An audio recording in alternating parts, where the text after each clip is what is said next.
саламатсызбы? Азыр алтын 1 саат графика өз оюмду айта кетейин.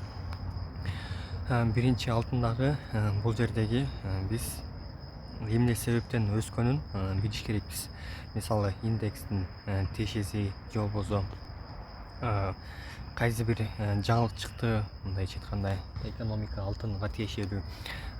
Азыр өскөнү 2% өсүптүр да, почти 2% деп коелик. Бул өзүнүн тиешесин жаңылыктардан карасак болот. Мисалы YouTube'дан investing.com'дан карап көрсөк болот. Бирок менин оюмча бул алтын эгер түшсө, бул жерде ордер блок зонасы бар. Мен дагы аны чийип коем. Ордер блоктун мынакей азыр астында эң балансты өлчөп салайын. Мынакей мен биринчи бул түшүүнү ордер блокко чейин түшүп келип, адан өйдөнгө отскокту күтүп жатам. Бул өзүмдүн жеке оюмда. Эгер бул ордер блок салпый болуп калса, анда меники түшө турган жерде как раз бул тарапка чейин эсептеп жатам. Бул ошол эки уровень, мисалы биринчиси ордер блок, мен ошол жерде эсептеп атам. Биринчи точка хото. Эгер андан болбой эле түшүп кетсе, анда 3300 тараптап коеюн, примерно ошол жерден разворотко күтүп жатам. Эгер бул өзү жөн жок жерден эле өсүп кетсе, анда бул по-любому кайра эле менин оюмча ылдыйкы ликвидтерди алганга барат деген ойдомун.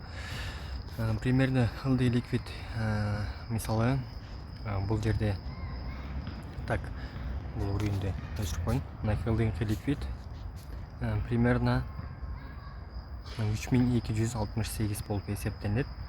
Бул менин жеке оюм ликвидти. Мындай караганда үстү жакта дагы ликвид бар. Азыр атак меники мен ордер блокко чейин келип, мисалы адан өйдөгө отскокту күтүп жатам. Бул өзүмдүн жеке оюм, менин планым ушундай болуп жатат.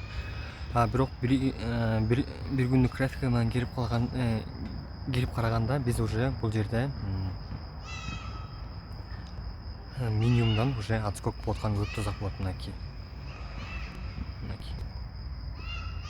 болжолдоп айтканда бул жерде эле мындайча айтканда кээ бирлери имбаланс катары колдонот. Мынакей как раз биз ошол уровеньден уже өйдөнгүгө минимумга тийип, кайра үстүңкү чокусуна кетип баратабыз. Мындайча айтканда үстүңкү ликвид алганга 3439дагы 38деги ликвид алганга баратабыз деп ойлоп жатам. Бирок бул деле мисалы түшүп, бул жерде майдалап проторговка болуп, анан эң үстүндөгү алат деп ойлоймун. Бул өзүмдүн жеке оюм болот. Так что ушундай. Мисалы бул жерде деле бул түшүүнү карасак, резко түшүп, кайра резко көтөрүлгөн. Андан кийин бул жерде ылдыйкы минимум проторговка кылып, ликвидтер алып, кайра үстүгө өсүп кеткен. Мен бул ошого бул жерде эле кандай болсо, мен ошол жерде эле ушундай кылып эсептеп жатам. Мисалы мынтип жылдырып коеюн, мынакей. Так что ушундай. Бул жеке өзүмдүн оюм болду.